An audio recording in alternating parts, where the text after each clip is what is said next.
Hello guys, welcome back to Shiva vibes. మళ్ళీ మొదలైపోయింది భయ్య. నందమూరి రచ్చ, అదే ఎన్టీఆర్ అండ్ బాలయ్య రచ్చ అయితే సోషల్ మీడియాలో విపరీతంగా రచ్చ రచ్చలేపుతుంది.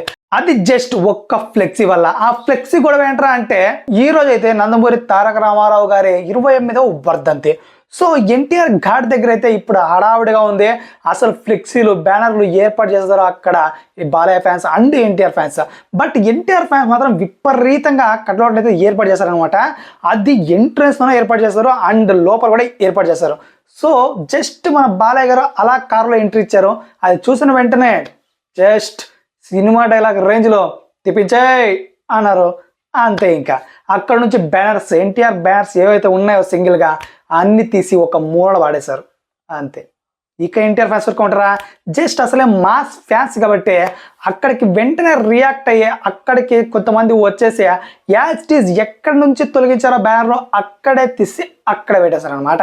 ఇప్పుడు దానికి పాలాభిషేకం చేసి అంత హడావుడి చేస్తారు. అక్కడైతే రచ్చ రచ్చ కూడా లేపారు. బట్ ఇంకొకటి ఏంటంటే, మెయిన్ గా జూనియర్ ఎన్టీఆర్ ఉన్నాడని ఫ్లెక్సీలు తీపిలేదు.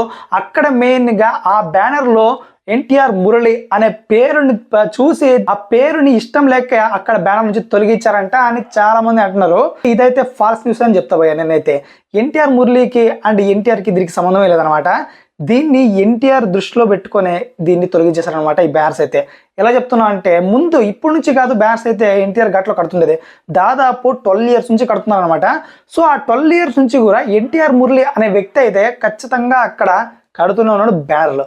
సో అప్పుడైతే ఎవ్వరూ మాట్లాడలేదు, తీసేలేదు కూడా. బట్ ఇప్పుడు తీసేశారు. అండ్ ఇక్కడే కాకుండా ఒక ఎన్టీఆర్ విగ్రహం దగ్గర ఓన్లీ ఎన్టీఆర్ ఫోటో ఉంటే, జస్ట్ ఎన్టీఆర్ ఫోటో అంటే సీనియర్ ఎన్టీఆర్ ఫోటో ఉంటే ఆ ఫ్లాగ్ ని తీసేసి మడతేసి అలా పడేశారు. ఎస్. సో మొత్తానికైతే ఇప్పుడు రచ్చరచ్చలేపుతున్నారు సోషల్ మీడియాలో అయితే Balayya fans and NTR fans. అరే మీరెంత అంటూ. సో మొత్తానికైతే ఈ గొడవ అయితే ఇప్పట్లో తెగలేదు. మొత్తానికైతే ఈ ఎఫెక్ట్ అయితే ఖచ్చితంగా ఇద్దరు మూవీస్ల పైన కూడా పడుతుంది. మీరేమంటారో చెప్పండి తప్పకుండా మన కామెంట్ రూమ్ లో. And please subscribe to Shiva vibes.